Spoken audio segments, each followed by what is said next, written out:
Really slow today. Oh, okay. All right, we're live. All right. Welcome everybody to the Fading Embers podcast presented by Empty Wonderland Collective. I am Julian Ben. I'm the founder and the creative director, and we have Heather, least deserving one, Krolicky, who's our spoken word artist. And today we have a super special guest for our very first episode, Moda Spira. Everybody. Hi. All right, and so just to give you a little bit here, Moda Spira, that's stage name for anybody who's not familiar. Name is Latifah Phillips. She lives in Colorado. She's a fantastic artist, creative, songwriter. So let's just break in real quick. Like, who is Latifah Phillips? We did a little research, so this is what we found. Raised in Texas, now residing in Colorado. First solo act in a while, going with the new stage name, Moda Spira. And you've done a lot of work with being the lead singer for at least 2 bands. So you did Autumn Film and simultaneously also doing paid CXBI. We're doing a lot of hymn work. And as far as we can tell, you've just been an awesome testimony of God's grace and being able to just have like a living doxology. And so gotta say, you got your first project that's about to drop on May 13th. Yes, sir. I totally contributed to the fundraiser for that because super geeked about that, and just like this is good stuff and it needs to be out in the world. And so Thank you. Is there anything you want to say about yourself that I didn't say on the introduction for people who don't know?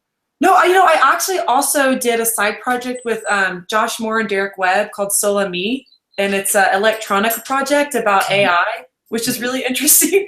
And you can get that record for free. It's just Sola, SOLA-MI, and it's on Noise Break. But that's the only other band that I sang in, and I really like that record. So I always just like, nobody knows about it, so I like to do it. In your opinion, is it good? Like, did you like it? Did you like have fun with it? And is it something that you would throw out? Oh yeah, what was interesting about it is I loved it.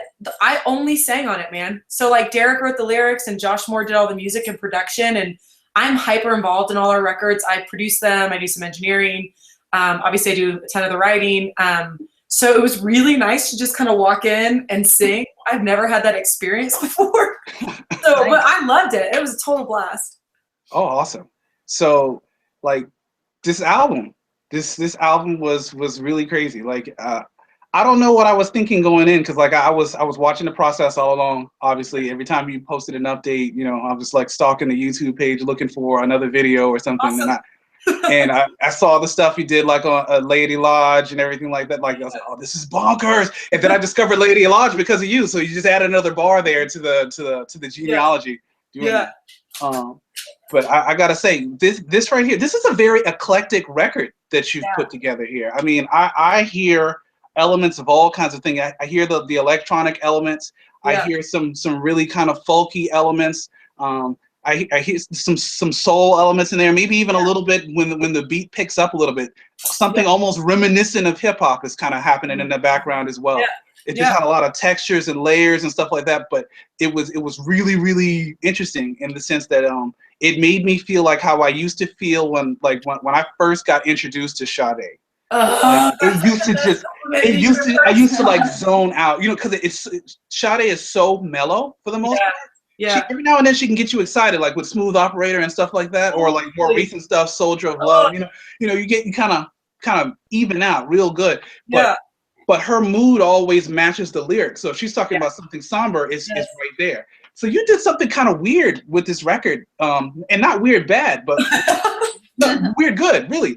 But you managed to be able to keep the mood at that same sort of mellow kind of thing and get the listener really relaxed. But then at the same time, you're talking about some hard stuff, man. Like you're getting in there, like, because I've been married. It'll be 6 years in September, and I've known my wife for 10 years, and it's been a really hard relationship until like a year ago. So it's like, way to hang in there, dude. I'm telling you. But everything that you were talking about on this, I can do that. They'll hold my wicked tongue. Yep. That one. Yep.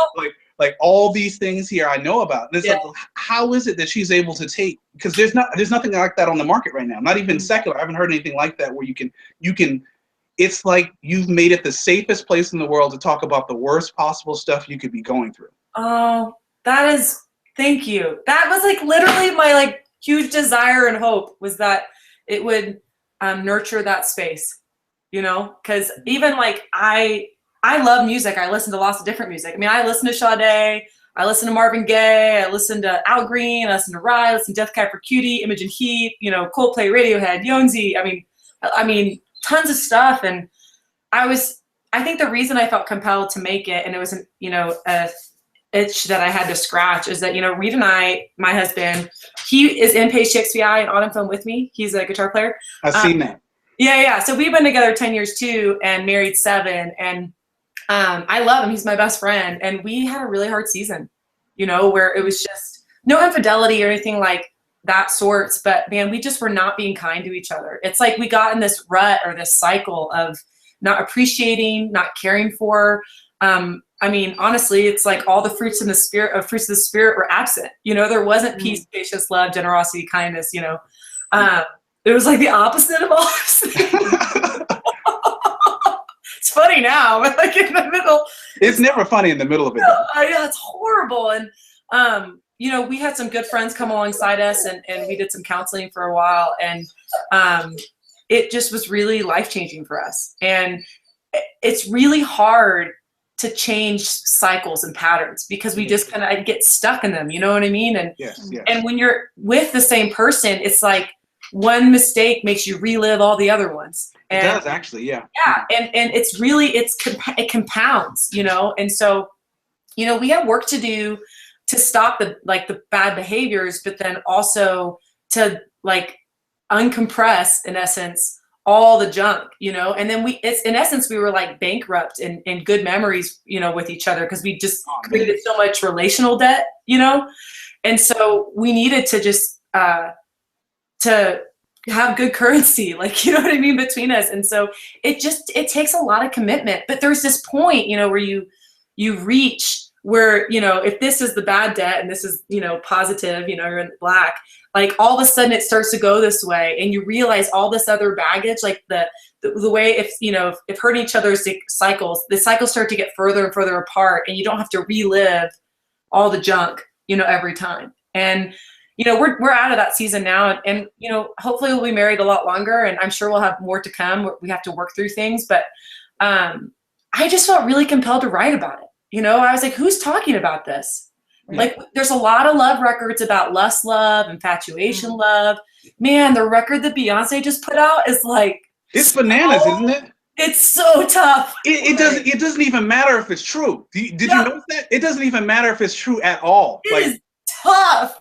Do you know what I said as soon as I like just even sampling it? I was like, you know what, Grammy nod. It doesn't even matter. She might not even win it, even if but she's getting a Grammy nod, multiple Grammy nods, hands down, like without a doubt. Yeah, totally. It's like not even a question. Like no, yeah. The production is like amazing. Isn't it insane? It's insane. Yeah, it's beautiful. But dude, the lyrics are like really painful. Like, I bought 6 of the songs. I watched the whole feature thing. You know what I mean? Yeah. I bought 6 of the songs, and I'm like, I love. The problem is like I love the production so much, and like I get what she's saying, and it's really honest, and but I really appreciate it. But it's so full. There's a lot of anger there. You know what I mean? And anger's part of hurt. Like absolutely. You know what I mean? It is. Like that's why playback gets really gnarly at the end. You know what I mean? Like it's because it creates anger when you fight poorly. You know what I mean? Or you hurt each other intentionally. But I haven't seen a lot of content about restorative love, like in terms of romantic relationship. Restorative forgiveness and continual forgiveness and grace. And, and so I just wanted to write about it. And, you know, I'm married to the best of men because he's very supportive of me putting it out into the universe. Awesome. Big thumbs up to Reed. When he watches this, like, hey, dude, hang in there. You're doing God's work here. Keep doing it. That's what you're supposed to be doing. It's your job. You're supposed to do it. Thumbs up, dude. Keep doing it. So like, I had, you know, there was a mixture of favorite tracks, but before going into that, because the thing that I just really got hung up on, not just with this record, although I thought that I really got to see something extra special in this record, see it really fleshed out. But I mean, because I have, with the exception of Soul of Me, I have everything that I could find on you. So I have all you guys' work. I have your whole catalog. and I've listened to like pray for people like you. I have your whole catalog. So I read a little bit of the testimony that you'd shared with one of the magazines in Denver, and like what does your doxology look like? I feel like we get a really good glimpse at it, looking at the music and stuff that you produce, but I feel like your doxology has to be unusual in order to make the kind of music that you do. I mean, honestly. I'm only going to ask this because I've had a few people mean different things by it. Can you unpack doxology for me so I make sure I answer the question correctly? Perfect. That's fine. So I'm mostly reformed, but I have like little. You can come through. Come on. You can. Matter of fact. So, Latifah, this is my wife, Christine. Hi, Christine. She said hi. So I'm mostly reformed. So my understanding it from a reform standpoint is that, well, theology is the study of God, and so therefore it tells us how we should be able to interact with God, who He is, and the whole creation, fall, redemption, and how Jesus is the answer to our sin, and then with our resurrection, with Him being the firstborn of that. So I totally fall in line with that, with the total depravity, with the election by grace, but at the same time, there's free will. So our free will is within the overall sovereignty of God. Like he chooses us, and we choose Him because He chose us first. Yeah. So I totally believe what the scriptures say about it. I don't get weird about it. I try to stick with the scripts on that. Yeah. And so then conversely, doxology should be our grateful and honest response to what we know about God. So if you have good theology, but you have bad doxology, which is unfortunately pretty common in the United States in Reformed churches, where the theology might be spot on, they might know how to analyze the scriptures, how to break down stuff, go to the original languages, etc. But the doxology is really not that great. It's kind of cold, dead. It's more like a rock concert at the end of a self-help seminar. But then you have more like charismatic churches where they have really, really good worship, and it's very emotional, and maybe the theology isn't that great, but the people are responding to what they know about God. But then the problem, so with theology that doesn't have good doxology, as Shylin said from Lamp Mode Records, he was like, if you have good theology but you don't have good doxology, then you have cold, dead orthodoxy. But then if you have good doxology, which is that fantastic response to God's word and to being informed by who He is, then you have idolatry. So then it's just you feeling good. You're getting your rock concert essentially. You're lifting your hands. You're feeling good, but you're not really responding to God by virtue of what He says about Himself and who He actually is. So that's my definition in the contrast between theology and doxology. No, that's good. Thank you. And I also, in case somebody else was listening and they weren't familiar, I thought it'd be really helpful to unpack it. That's really solid. I mean, honestly, man, Page XVI was like Dan and Reed and I trying to have good musical worship doxology along with theology. You know what I'm saying? I do. It was kind of our worship-filled response because we felt like for us there was a void of music in the way that we felt really connected creatively to who God is our creator, right? And He makes us creators, and so it's how we give back to Him or whatever. But we wanted music that was discussing who God was, and kind of whatever, more thoroughly and more holistically. And so, that page was kind of born out of that idea for us. The Autumn Film came first, and we were playing bars and clubs, and it was fun and great. And I was writing content about my life, and I love that band. But we were just leading worship on the side because we love to do it on the road. Mm-hmm. And doing it under no moniker. And we had a lot of people approach us after about a year or so saying, we'd love for you to put these hymns on a record. Like, we want these. We want our church to use these. Oh, wow. And so that's how Page kind of happened. It's like we kind of stumbled into it, to be honest. And we were almost resistant to do it because we were really focused on the Autumn Film and what Autumn Film was doing. And we gotten some label interest, all that kind of thing. And we were right at a juxtaposition. We were asked to come do a residency in LA, Autumn Film was, and we were trying to decide if we were going to do that or we were going to do a Page XVI record. Because we knew if we said yes to the label, they were going to kibosh a hymn band. Yeah. They were like, you need to focus on film, just do film, and forget, don't do Christian, autofilm was second on the market. So they're like, there's no way they were going to let us do Page 6VI. And we decided to go home and to do Page 6VI. And I think God really blessed our lives and still is through that project. And it's been one of the most meaningful things I've been a part of. And I can't wait. We're going to make more records again after I push Moda Spira out. But Dan and his wife, have kids or having kids, starting their family, and, Reed's doing some stuff. So we're all kind of like taking a little sabbatical, but we'll be back. So as far as like my personal one, I think because I have, I kind of have a contemplative, extroverted nature, which is a little bit weird. An extrovert who thinks. Yeah, I love people. I love people, and I love being with people. I love connecting, creating with people. But I call it I call it like a melancholy hopefulness. That's kind of like my MO. And the melancholy is not despair. Like the melancholy is like just recognition of sin, man. Like recognition of the fact that we have refugees that are still trying to find a place to go, right, in this world. And the fact that there's people still on the street that are hungry, and the fact that I can be mean to my husband when I made a vow in front of all my family and friends to be kind to him, right? Like that's the melancholy. Like that's a realistic reality, that to be redundant, of the condition of who we are and of human beings. But the hopefulness, right, is that through God, he weaves redemption. He's like bringing shalom to his people on his earth. Yes. And we get to choose to be a part of that, or we don't choose to. But so I think about that a lot. And I think about that in terms of what am I making and what's the point? And I spend a lot of time making things. And Moda Spira was 2 years. I still lead worship about twice a month and travel with Paige. And that's where my income comes from. And so, Moda was a passion project, but I knew if I was going to do something in a different space with a different name, with a different idea, that I needed it to be meaningful and I needed it to be part of Shalom. And so that's kind of maybe a strange answer to doxology, but it's my continual like commitment and practice to saying, what am I putting out into the universe and what purpose is it serving?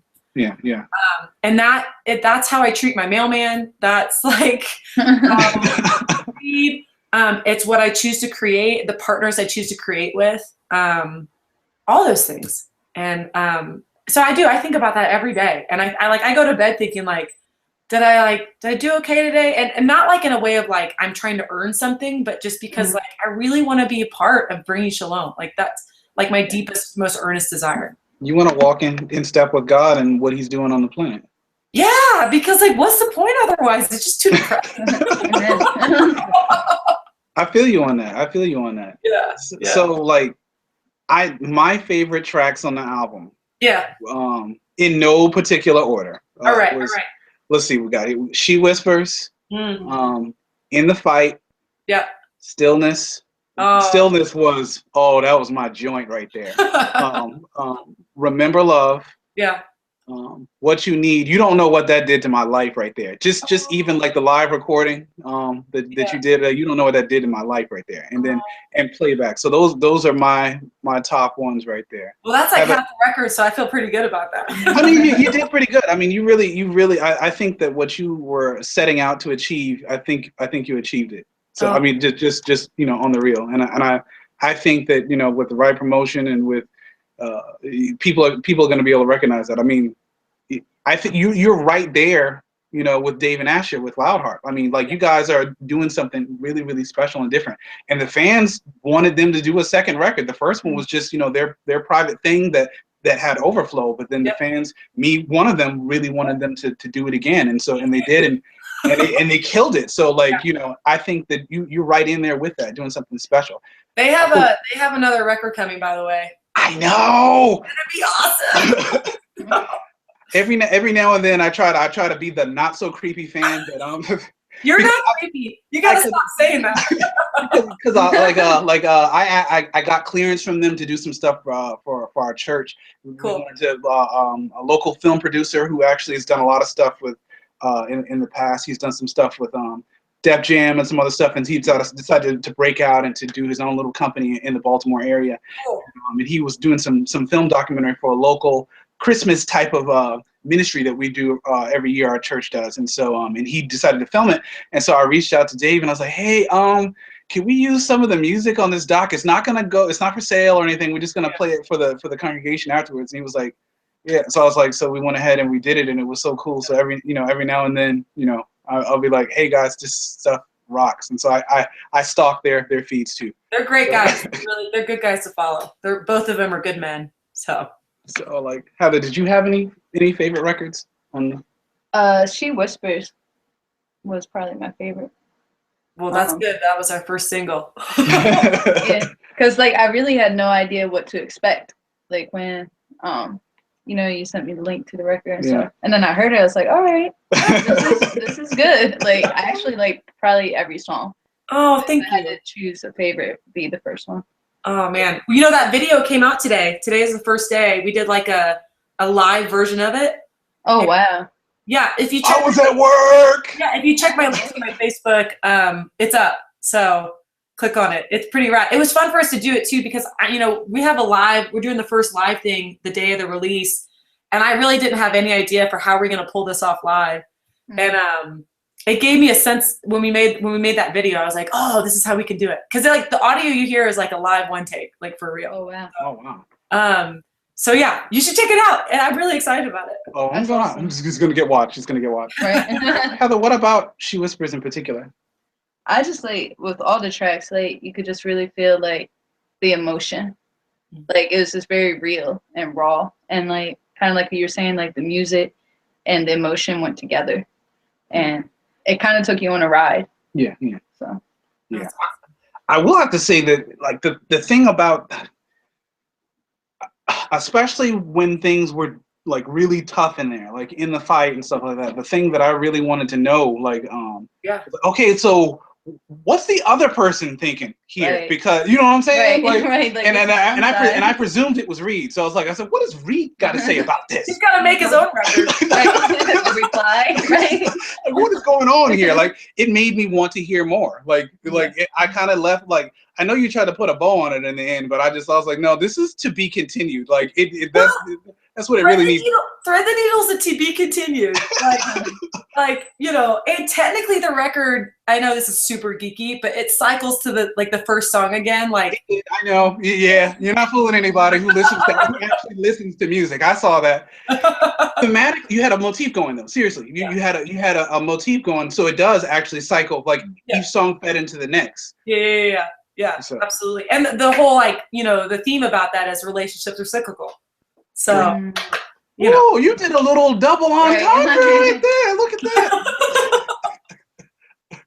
So, I mean, probably Stillness blew me away because I really didn't know what to expect until I got the record.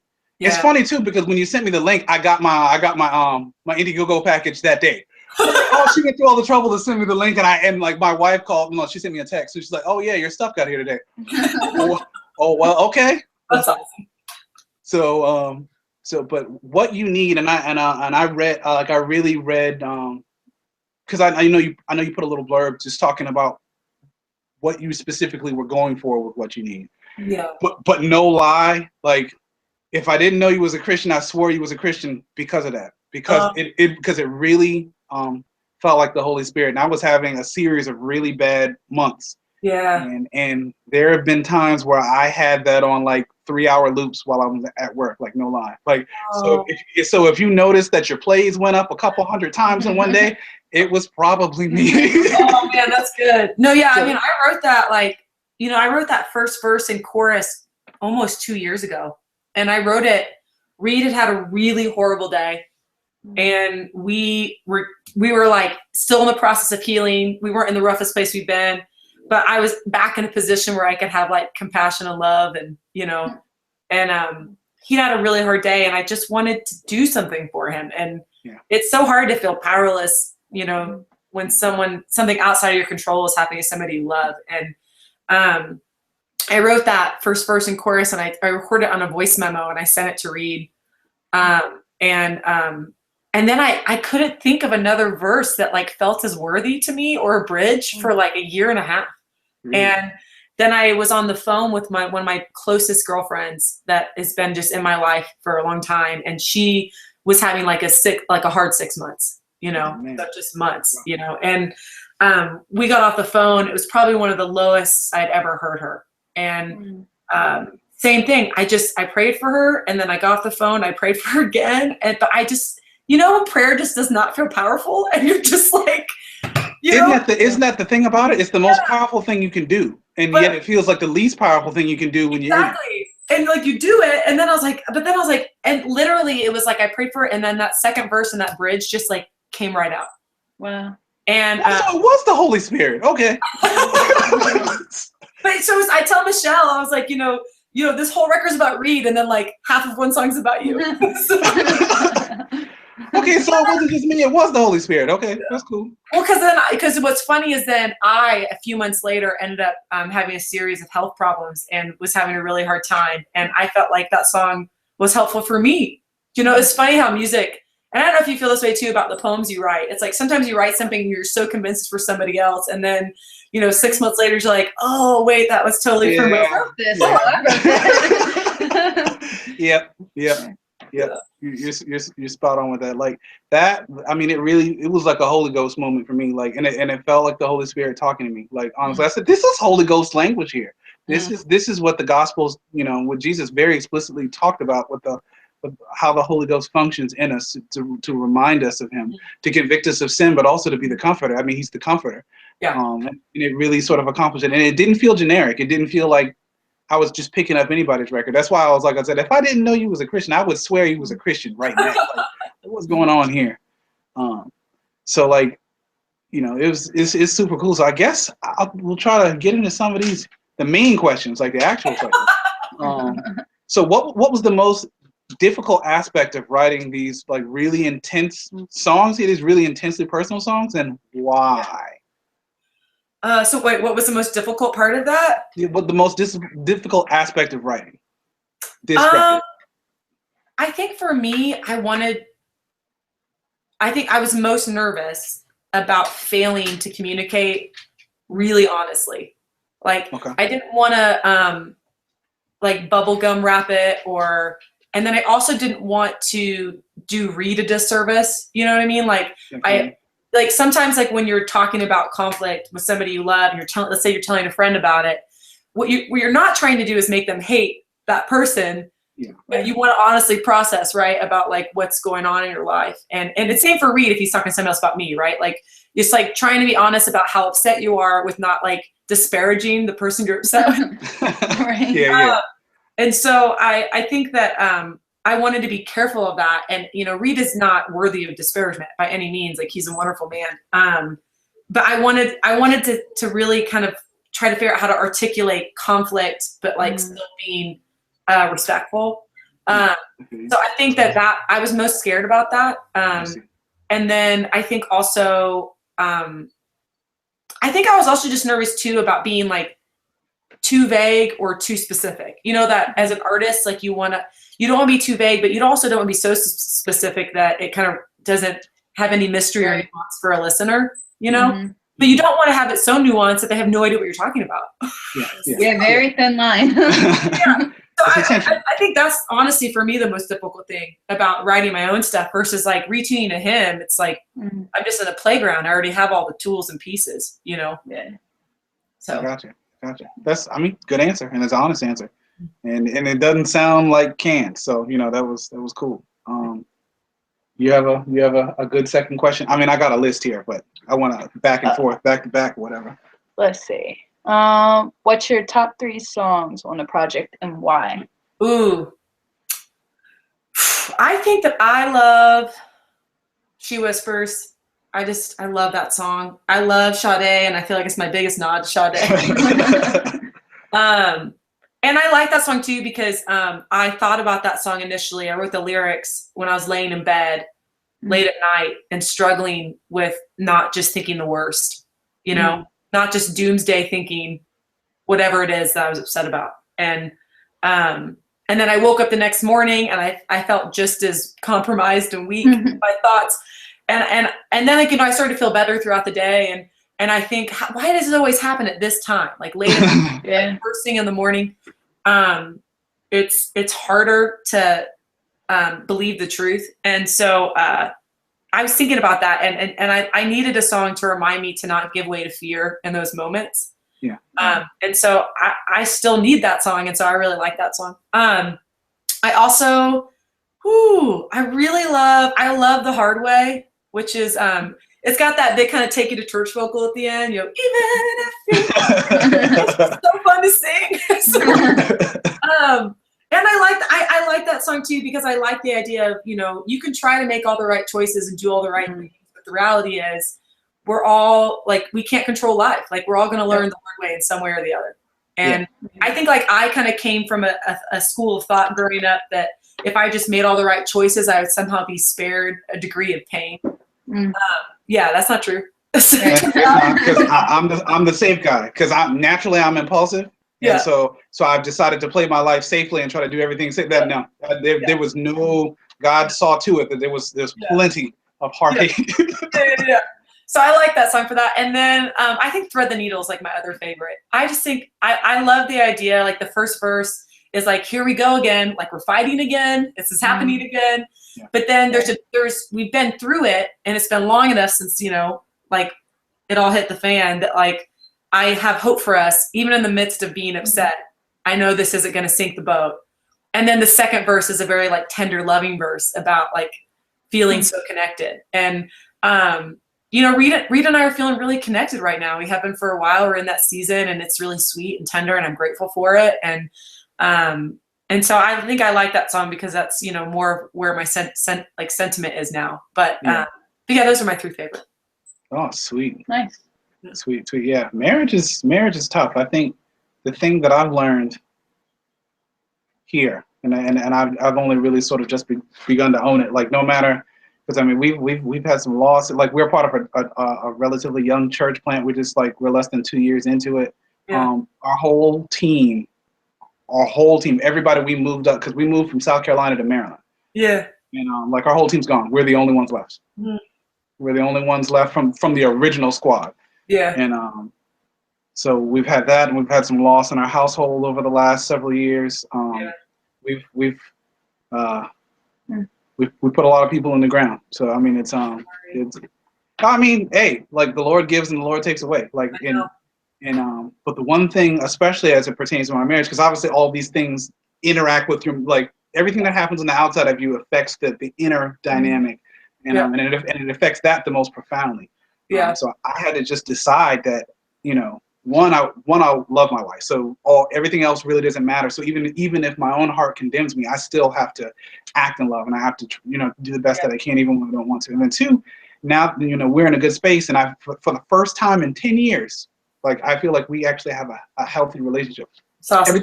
Everything ain't perfect and all that other stuff. There's still, we got into some stuff today. I mean, stuff happens, but I know.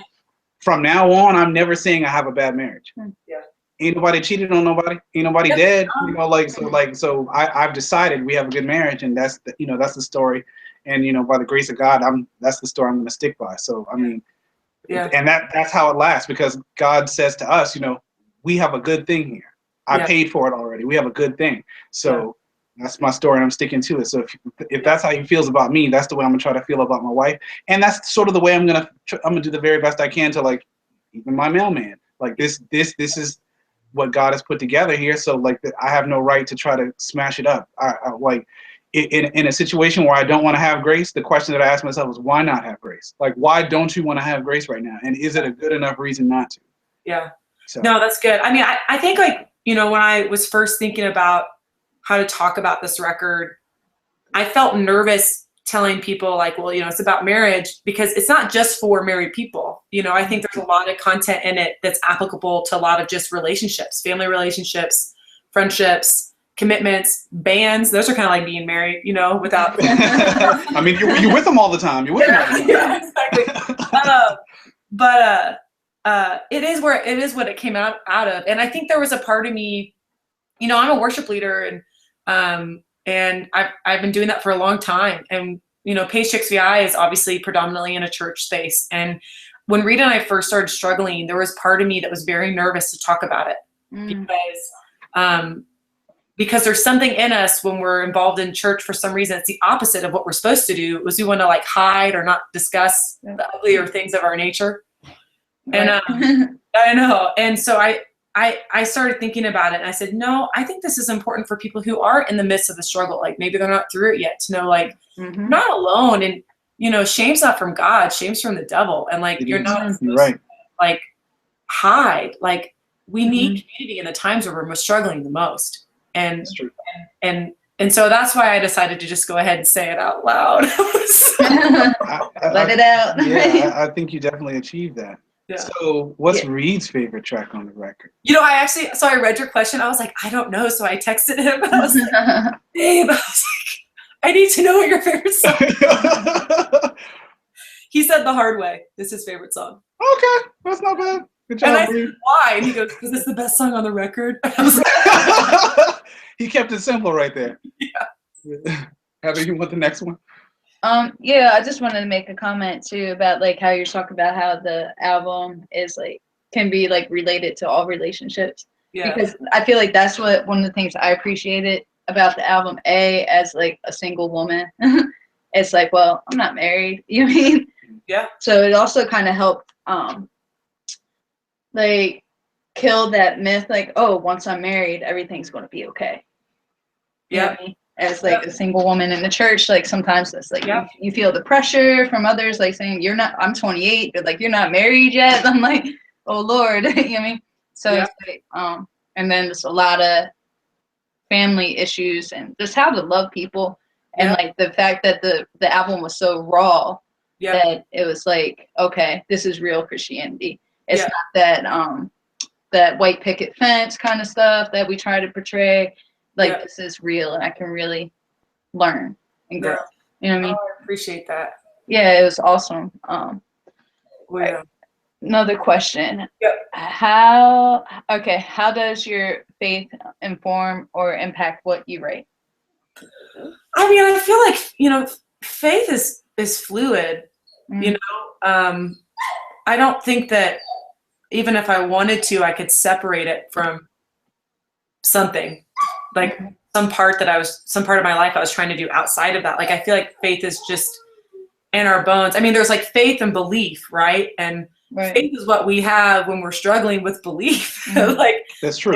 And I think that like, I think that, you know, this record was written out of faith, you know, like the times where we were struggling, I didn't know what was going to happen around the corner. I was having faith that we would move through it, that we wouldn't stay stuck, you know? And so, can you hear my dog crying? Reed. Yeah, but you know, we're not offended by that. Hey, puppy. Dogs are part of the family, you know, so. He's the best. I'm just going to text Reed and ask him to just come get him because. Sorry for everybody watching, but if you ever watch any podcast I'm on, this happens like too regularly. Well, this is probably gonna go down as one of the best, you know, Google Hangouts in the Christian circles here. There's like, you know, like Rapzilla doesn't have anything like this. You know, that like, Radio doesn't have anything like this. You know, that's true. Testimony stories neither. Theirs is really clean. This is kind of ratchet here, so this is okay. So it informs everything, you know? It informs the way I enjoy food, you know? Like I eat something delicious and I think, oh my gosh, this was made by a creator to nourish my body. And yes! You know, like yes, Lord, yes! So I don't know how to prevent it. I think and see, I'm sprung on myself because I'm obviously enjoying the questions that I wrote. I was like, oh, this one's good. No, I'm gonna save this one here. I'm gonna save this one for a little later. Okay. What does the process look like? What does the creative process look like? Ooh, so it's different. Because we're both writers, so you know. Oh, awesome. So like it's different for Moda Spira than it is for Page XVI for me. But you know, for Moda Spira, the process for me started as me just dreaming about the concept of wanting to do the record. Before I even like gave myself permission to make a solo record, I just dreamt about it. And then that involved me, like, I'd be driving and I'd have a lyric or melody idea and I'd like sing it into voice memo. Like, voice memo is literally my co-writer, best friend, remembers everything for me. And I'd be on the road, I'd have like a melody idea on the piano and same thing. And then, you know, I just gave myself permission to do that for like a year. And I didn't have to finish anything. I didn't have to craft anything, like, you know, and like in that year that What You Need, first verse, you know, second chorus came out, like some random things like that, like kind of came out like a little more packaged. But then I just kind of let it rest, you know, like, because this project was a passion project for me, that I hopefully, you know, becomes more than that. But I didn't have to, I didn't have a deadline, you know, like the Page records all have major deadlines and this didn't have any. And it started out doing the whole thing by myself for the first year. And so there's nobody else I had to count on or anything like that. And so, so then when I finally decided that I needed to like flesh it out more and like do like the fundraising campaign so I could actually like pay some people to be involved, that's when I started like putting some parameters on it. And some of the songs I sat down, I started working on them. I cataloged all the voice memos, picked out the ideas that I thought were best, put them in a folder, and then revisit them. And then, you know, 6 months after that, Jordan got involved, and about half the songs on the record she helped me finish out. And it was really cool. She's a trustworthy co-writer. She really understood the vision. We had many conversations about my heart for the record.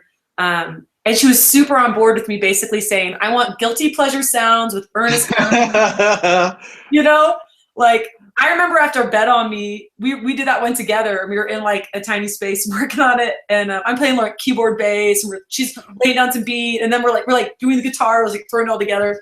And Jordan like stopped me, and she was like, okay, so I just want you to be aware, like, this song's really R&B, like, it's really R&B, and like, I don't want you to wake up tomorrow and think this is not in the wheelhouse of the record, you know? And I just said, well, like, let me release you. Like, I'm totally into it. Like, I'm cool with the record being genre bending. Like, I want the record to inform the record, if that makes sense. You know, I don't want to have this box for it. And she was super on board with that. So, you know, they kind of organically came to be. There were times where I had to, like, Remember Love, Jordan and I labored over those lyrics. But I had that music for a year before. Wow. We hadn't gotten to lyrics because I love the music so much. And I knew I wanted it to be around the themes of courage, not giving way to despair, even though you might be in the most desperate of times. That I knew the lyrics had to be just as meaningful to me as the melody was, you know? And like the da da da da da da da da da da da da. I mean, that's like a lot of syllables. And so like, it's way harder to say something specific with a lot of words. And so, but we really labored over that one together, and I really like where it ended up. So each one was kind of a little bit different. Stop crying, Lawyer. It's okay. I know. You see him in here too. He's like such a like pacing and stuff. Yeah. I know. He's like a Muppet. So, anyways, so yeah, that was kind of the process. Cool. We got a few more. Whatever your next one is, just save 9 and 9 and where's it at? Oh, I feel. Can I do 2? Yeah, you can do 2. Okay. Yeah. Let's see. What was your favorite part of the process of crafting the project, and why?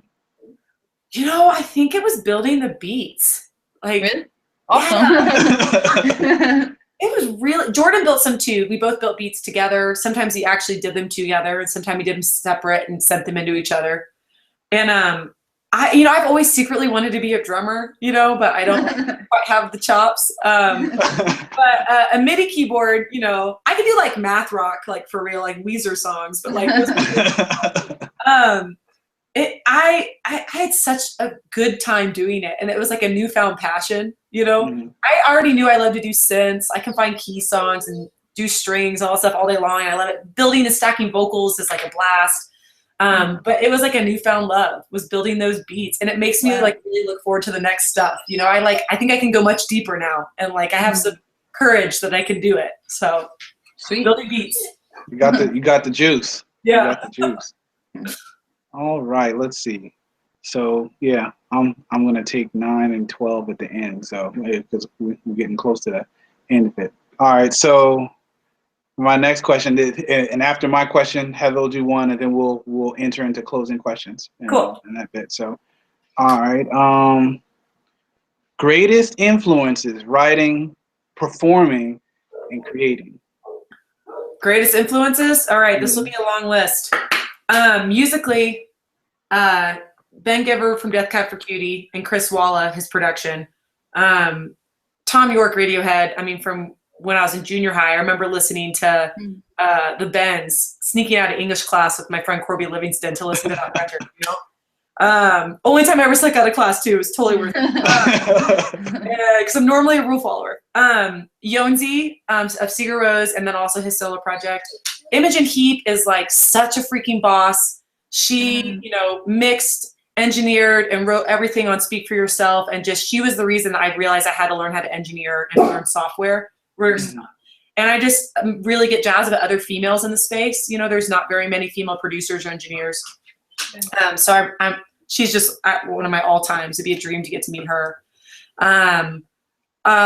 Biggest influences. Who else? It would be remiss of me not to include Patty Griffin. She's a folk singer out of Austin. That, you know, she didn't even start writing until she was 30. And I feel better. Oh God. And I think that like, all of us, but especially females, unfortunately, in this country, seem to have an expiration date that I was not informed of when I was born. So, and I like love seeing a female be creative and be a boss. And she said, I think she's got to be almost in her 50s now, still making beautiful music. And she doesn't use her sexuality, you know, to market herself. Like she uses her intelligence and gift, and you know what I mean? Like sexuality is part of who we are, but it's not what we need to market something. And as females, we get pinholed in that a lot. So I love her. And then like writers, like C.S. Lewis is obviously one of my favorites. I just like, yes, she said it. I was waiting for it. Yeah. As far as like authors, and Tolkien, like I'm really influenced by, I love his writing, and I love the whole Lord of the Rings series, and I love that's the stories that it tells. I mean, yeah, filmmakers, wow. There's a lot of good films out there, but I mean, obviously Lord of the Rings series, but the other films like Eternal Sunshine of the Spotless Mind, really interesting. I just love the way he makes movies, and yeah, so there's some really good film out there, but I'm just trying to think of all the other influences I would think of. And then honestly, good food and gardening. And I got to do my first garden last summer, and it was such a lesson in patience and the idea of tending and not controlling. And I think gardening is a holy work. I think there's a reason why that was the job in the beginning. And I look forward to gardening more and learning more about my soul. What did you grow last year? Okay, tomatoes, 5 different kinds of lettuces. There's actually 4 different kinds of tomatoes. Snap peas, beets, carrots, a few different edible flowers. We tried quinoa, which was really hard and not worth it. And are you serious? You tried to grow quinoa? Yeah. You just go all the way, don't you? You don't, you know, when you start something, you just go from 0 to 1,000, huh? I was like, let's do it. So yeah. Those are my influences for sure. Like how many? Just before I let Heather jump in, I gotta ask then, since you mentioned Lewis, and I knew because of the bio for the band for Paige, I knew that Lewis. How many Lewis books do you own, and how many Lewis books have you read? I think my library's behind me. I have 2. I mean, I'm guessing I own like around 15, and then I've probably read 11 out of the 15 that I have. I own 18, I think. Let's see. Yeah. I've got hold on, 14 plus 3, 17 plus. So I own 18 and I've read all 18. Oh wow, good for you. So like he freaking changed my life. Like Miracles was a mind job. I don't know if you've ever read Miracles.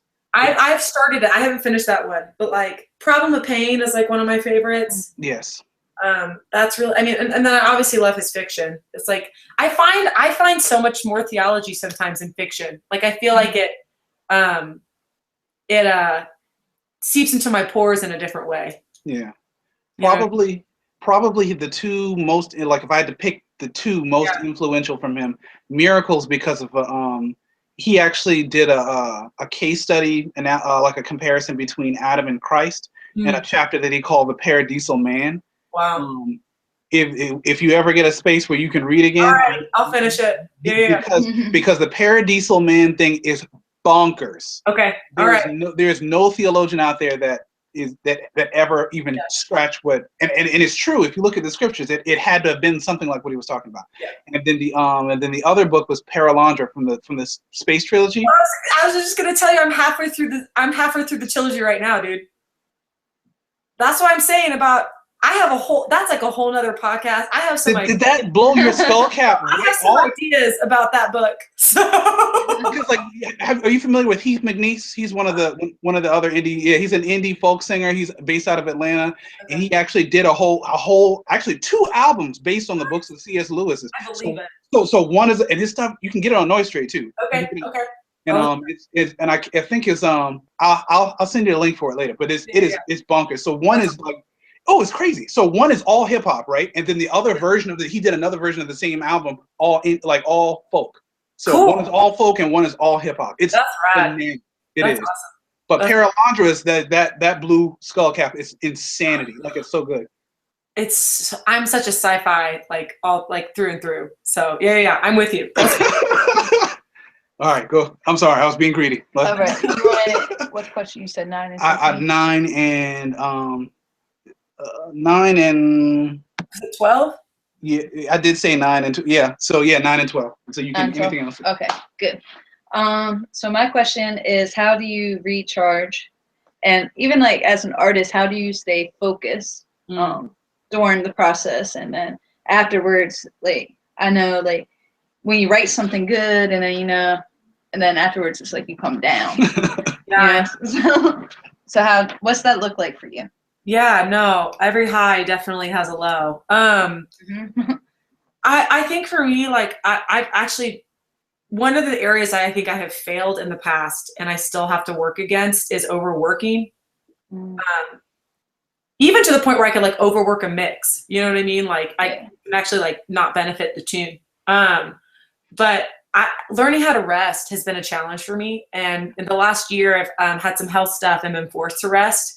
And I noticed the first 6 months, I was kind of crawling out of my skin because I was feeling shame about not being productive. Oh man. And I got really broke with that this last year.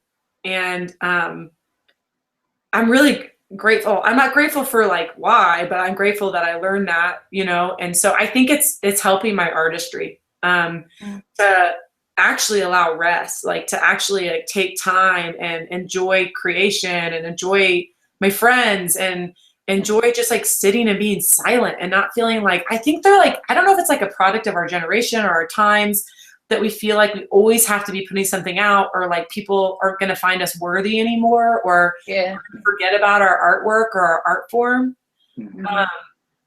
The idea of that artists should be putting out a record every 6 months or every year instead of actually sitting back and crafting, and taking time and making sure you have something to say, Right.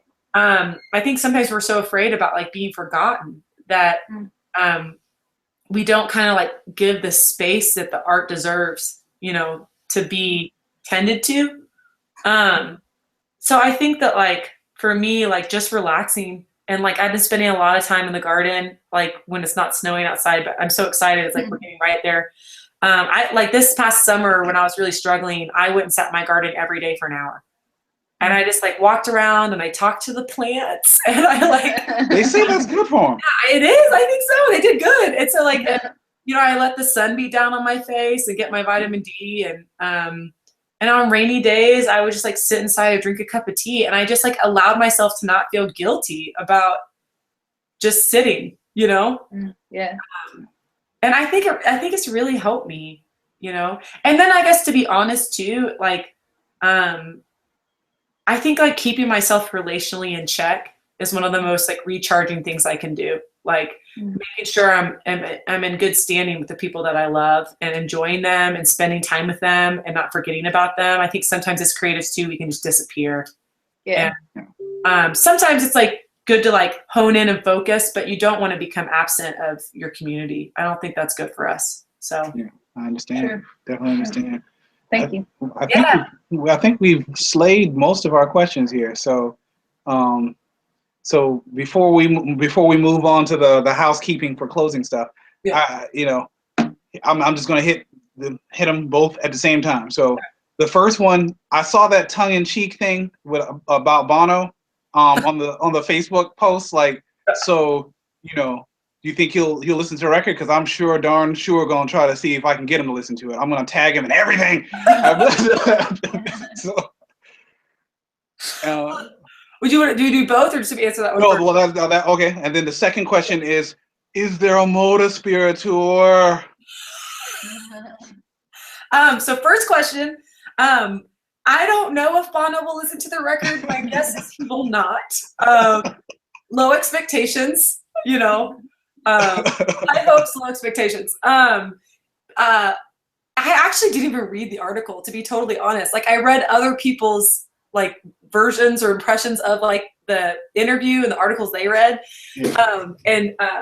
And in particular, I did read his quote about like there's no good Christian content or honest Christian content about sex and marriage, and I was like, what? Come on. And first of all, like, maybe he's referring to Major CCM. We don't know. My guess is he doesn't spend a lot of time trolling independent music. But there's a lot of good artists for a long time that have been making really wonderful, honest work with the faith perspective. And I mean, a lot of them are my friends, and I listen to their stuff. Yeah, I don't listen to anything major Christian. I just listen to like the people I love. And so it was really it was meant to be tongue-in-cheeky for sure. But yeah, if you want to get to Bono, I am not going to stop you. Like, you can. I mean, I don't know how much flex I got on the interwebs. I mean, you surely seen our Facebook page. I mean, we're kind of like follower light right now. By the grace of God, we got like, it really is by the grace of God that we have more than 100 people. Because I mean, like, we don't, like, a lot of folks really know about us. We're kind of small, and then Totally. so and then we're new as a collective. Like, I've been making beats for years, and I've been writing and stuff like that for years. Cool. And Heather, she's killing Baltimore right now with her spoken word. She's got this one spoken word about the city that's actually going to be on an album that she and I are working on together. Please send it, because I really love spoken word. Like, I'm really. Oh, I have to send you. Yeah, like we've done some recording. We might need to, now that I have a better sort of studio setup, we might have to like re-record the acapella again for that. Yeah. But yeah, like we got some stuff is coming. Some stuff is coming. So you guys know Amina Brown? no, Yes. I don't. Yes. Yeah. I've never met her, but the creep that follows her on everything. Real two creeps. She really is. She's the real deal. Joshua. Oh, for real? Yeah, that's how like I found her on like Spotify. I was like, oh man. And then like of course I followed her on Facebook. Like, she actually talks to Joshua, and like I'm like, oh my goodness, I got to meet her. Like, the gods have descended.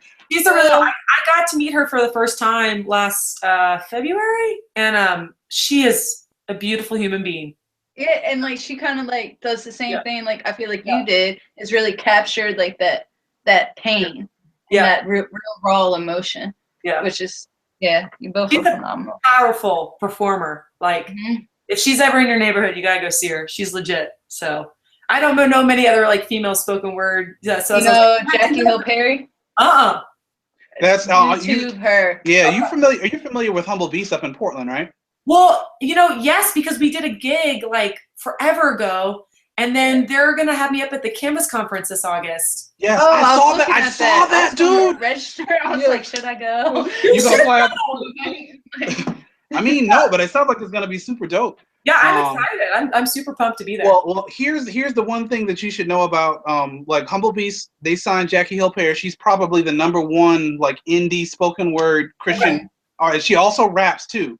Cool. But she is the only female signed artist in CHH in Christian hip hop. She's the only one. Tough. She is the only one out there, and she is an animal. Like, and humblebeast.com, it's free there, so you can definitely go out there and check it out. She is. You guys send me email about the finishing miracles, and and there's the other guy, the sci-fi one with the folk and the hip hop. You guys send me all those links. Yeah, I'm gonna send you all the good stuff. All the good stuff. He sends me all the good stuff too. That's how I'm like. She's like, you know this person? I'm like, no, who's that? I'm like, oh my gosh, they're amazing. Why haven't I ever heard of them? Because you independent Christian people are just changing my life. Like I really like I loved music, but I was like really into the like as a kid I was into because my folks listened to all the oldies. So I listened to all the oldies. You had the Diana Ross, you had the Whitney Houston, you had the Smokey Robinson, all the good. Kenny G. People poke fun at Kenny G, but they don't realize he's a genius. Yeah, they don't realize that Kenny G is a genius. And they don't realize that he like was one of the original investors in Starbucks and he's like a billionaire. He really is. Yeah. People sleep on Kenny G. Like you notice like on Saturday Night Live and stuff like he's always like the butt of a joke, but they don't realize that he's really like a genius. Yeah. And so I transitioned from the classics to girl bands when I was like preteen. Yeah. I was way into girl bands and single, girls. So like I was like Christina Aguilera, Britney Spears. Yeah. There was a British trio called Cleopatra that I was like super into for some. Don't judge me. So love it. It's great. And then when I moved into like mid to late teens, it was all ratchet. It was all like gangster rap. It was like the Clips, Fabulous. I was way into like the super ratchet stuff. And then and because I made beats at the time, I was like I couldn't reconcile. And I have like a Pentecostal full gospel type background. I couldn't reconcile making music, and then it not be for the church. So if the church ever asked me to make music for them, I was like, I can't do it because one, I'm not. My creative lens that I'm coming out of doesn't sound like anything that would be played in the church, at least in my experience at all. And then so I figured, and so it eventually got tied up with my conscience because I was like, well then, I can't make the music that I feel like making in good conscience because it doesn't seem like it can fit with Christianity. And the one that really broke the mold for me was Propaganda. He was really the one that broke the mold for me. He had a spoken word video that was like 4 minutes long called Gospel Acrostic, God, Our Sins, Paying Everyone Life. That I kid you not, there have been more than a few days where I listened to that on an 8-hour loop. Wow. Like I had given up music for over 5 years altogether. I wasn't listening to anything. I wasn't making any music or anything like that. And then the youth pastor of the church I was attending at the time, who's now my pastor now for this church plant that we're at, he decided to show the gospel acrostic video for the kids. The kids paid no attention to it at all. They were like, whatever. But it blew my mind. And so I went to try to find anything I could find on Propaganda, which led me to Humble Beast. And then I told you the other genealogy. So, but that was sort of how I got into it. So what you guys do changes things. Like, changes things. It changes people and it makes them healthy. And so what you do matters. Absolutely. Like I hope in the future, like as you progress and stuff like that, we can do more of these kinds of things. Yeah, for sure. Yeah. People need to hear your story and they need to hear what you do as a creative. Mm-hmm. There are probably more people who are able to be creative now in our generation than there probably ever has been with the way the technology is and stuff like that. Yeah, totally. So you have a unique voice, and a little bit of your testimony that I read, being in a charismatic church as a kid and then going to something really reformed, you've seen the spectrum in a way that a lot of young Christians haven't. Yeah. And so like you really have a unique story that's valuable. And then you're really a great writer. I mean, you really are. So, I really appreciate that. That's powerful. Yeah. So we're gonna move into the tour. I didn't answer you. Oh yeah, the tour. Right, coming to Baltimore first. That's what I heard. Right now, I have like a CD release show scheduled. Yes, do that. And then I've got another one in Colorado Springs, which is nearby. And then part of my hesitancy in booking a tour was that I don't want to travel away from Reed for super long periods of time. And he's not in a position right now where he can like come with me a lot. And so. But I just found a really cool girlfriend. We reconnected like just in the last year, and she's gonna like do some vocal work with me. She's a trumpet player and plays guitar, super talented. And so she might do some traveling with me. And I just actually asked her last week. I said, hey, if I did some Moda dates, could I bring you with me? Because I don't want to do it by myself. And because I like can trigger a bunch of stuff, and like I could do a one-man show, but I would just love to have another person, on board doing some extra live stuff. And so. It's in the works. I don't know yet, but What I will say is that Moda's gonna need help booking shows. So if you want to bring me to your city, like shoot me an email. Yes. Please. Well, I'll put some feelers out here and see see who responded, because we brought propaganda out, but it took the whole church to do that. So we're gonna see, we'll see what goes down. So the exiting segment of our round before we do the whole social media shout out stuff like that is it's called "If I Could Do It Again." All right. So we ask you what you could do if you could do it again about this record.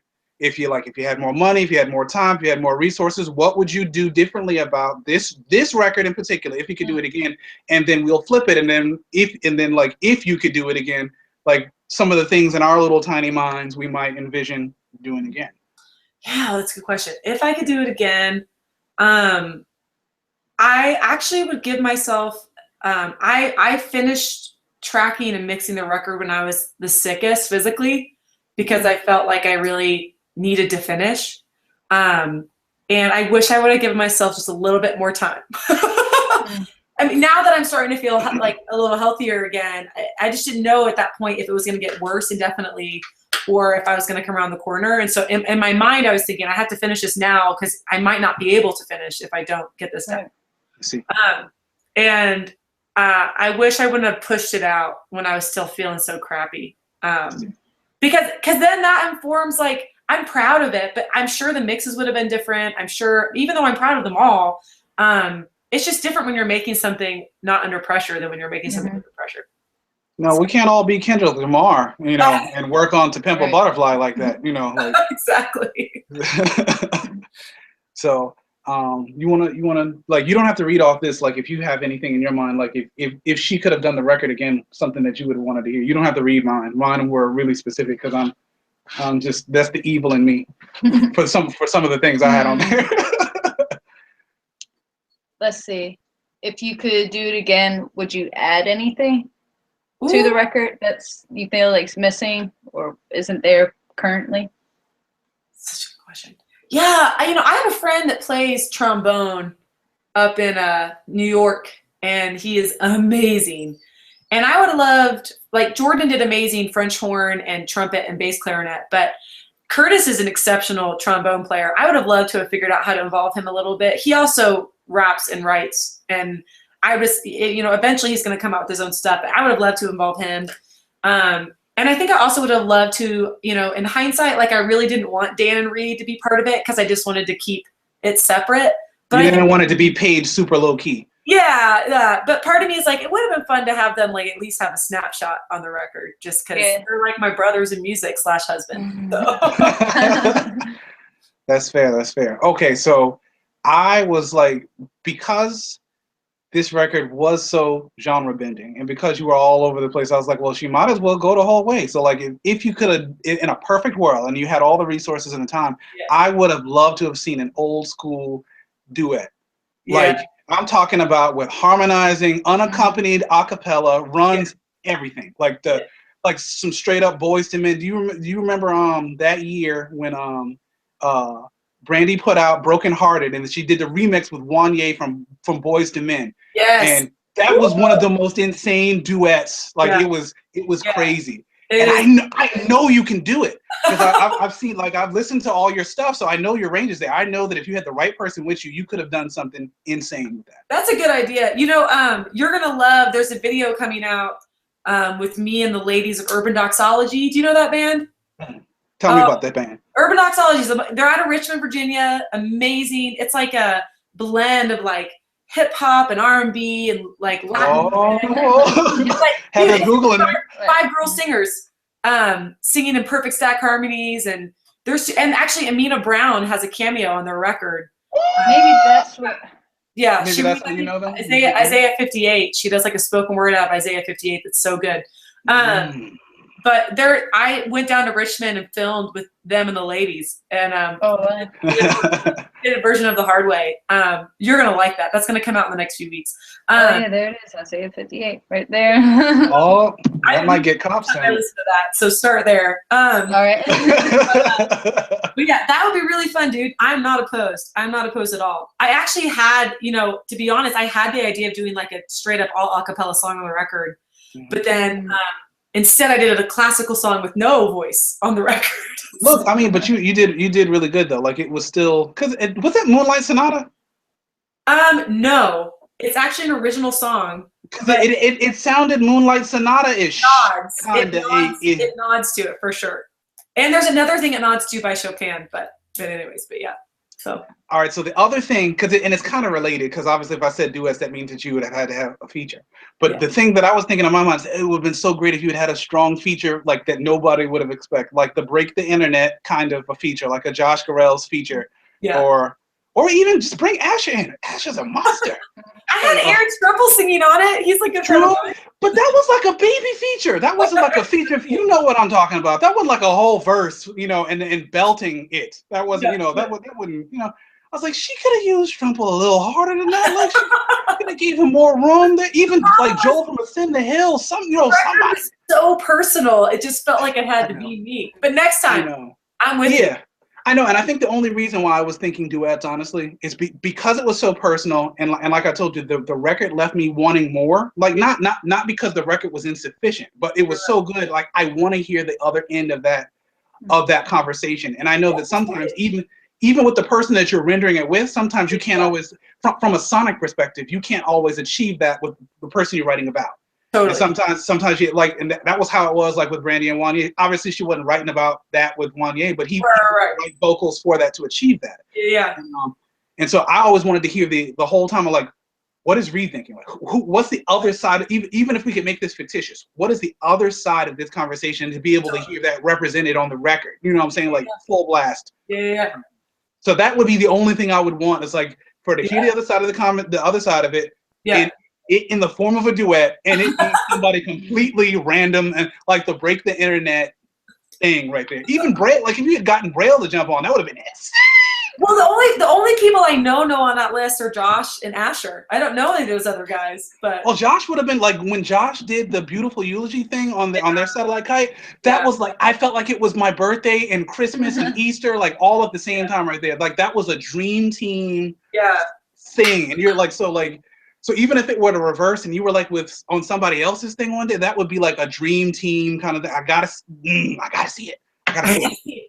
Well, tell your friends at Humble Beast because I'll get to meet them this August. So I'll send propaganda something ghastly. When he came to Baltimore, I actually got to meet him and tell him you changed my life. It was so awkward. He came with Jay Givens and it was so awkward because like Jay Givens and me and my wife all got locked out of the building at the same time. So while we were waiting for somebody to come downstairs to get us, me and my wife and Jay Givens were just standing at the back door, having this incredibly like awkward conversation. And he was, who are these people? Hilarious. And then we're all going in together. That's to the so funny. Oh, it was great. Well, I gotta say, this has been super, super cool. We thank you so much for, this is super humbling. Like I said, we've never done like a podcast before. We've done a lot of writing. We've been trying to get our social media game up. But you are our very first interview ever. It's gonna go down in history. Like you're like famous to me. That's how it feels. You know what I'm saying? So like super, super cool. Well, so, thank you for having me. I really appreciate it. And absolutely. It's an honor to get to meet you guys and talk with you and keep doing what you're doing, and it really matters. And hang in there. Like when you're starting something new, like just have the fortitude to stick it out. And I'm starting stuff new in my 30s. So I'm feeling like an old man. Like I'm too old. No, to be getting creative. And Lord of the Rings, Aragorn's like over 300, and like one of the other most like awesome characters is like oh my gosh, Gandalf. I mean, he's got to be like 1,000 years old. So. Gotta be, right? So wrapping up on that, and we definitely thank you for taking out the time. Not everybody can speak with one of their favorite artists who actually like makes great artists out in the world doing stuff. So it's super cool. Where can people pre-order the Moda Spira album? They can pre-order on iTunes, and there's links on my website, modaspira.com, or any of my social media, Instagram, Twitter. It's just all at Moda Spira. Facebook, it's Moda Spira Music, and all those links for the record. Or you can just go to iTunes and type in Moda Spira. I'll be right there. Oh, sweet, awesome. sweet. You have any words out there for young creatives trying to do their thing or whatever? Like anything that you want to, walk out some doxology here. Yeah, You know? yeah. No, I got something. I would say for young people making art, just know it's a long game. You know, it's not a short game, and I mean that in the sense of developing your artistry is a long game, even if you have like amazing talent to start with. And I think also just creating art and finding your tribe of people that listen and appreciate what you make and grow from it. That's a long game too, you know. And if your first record doesn't blow up, I mean, I'm telling myself this right now with Moda Spira. Like, if a lot of people don't buy it, it doesn't mean I'm not going to make another Moda Spira record. Failure would be me just letting the project die. And so I would just say, it's a long game. So just hang in there. Absolutely. Well, it's not a failure. So may the Lord bless it and sell above it. Because like I feel like did Indiegogo do better than you thought it was? Because Yeah, I was like the Lord provided. I was nervous. It definitely did better. But my dream would be that I don't have to raise money for the next record. That Absolutely. this record could just fund the next record. Yeah. But I don't know if that will happen. And if not, you'll see another Indiegogo. and you'll see me throw some money in the pot if I'm alive and I have money to throw in the pot. That's awesome. Well, I just, I want to end it with a this is sort of what we do at church. We sort of end things with a benediction. We're such a blended situation. We're Reformed, but we got some Anglican kind of stuff going. We got all over the place. I'm gonna end it with a benediction. Yeah. May the Lord really, bless this album and get it into the hands of people who need it. It's already starting. It's already gotten into the hands of some people who really needed to hear it and it can really benefit from it. May it go far and wide. And may the Lord bless your career and bless your body, because you said you had some health issues so that you can live and you can live well enough to continue to make these. To bless your marriage, because that's the most important ministry that you're going to have in this earth, is with the person that God has joined you together with. Thank you. That's gonna outlive everything you do in heaven, is what you've done in the ministry that God has given you. And may grace and peace be with you. Thank you. You too. I appreciate that. That's Have awesome. a great night. Bye. You guys too. Talk to you later. Bye. See ya. Bye.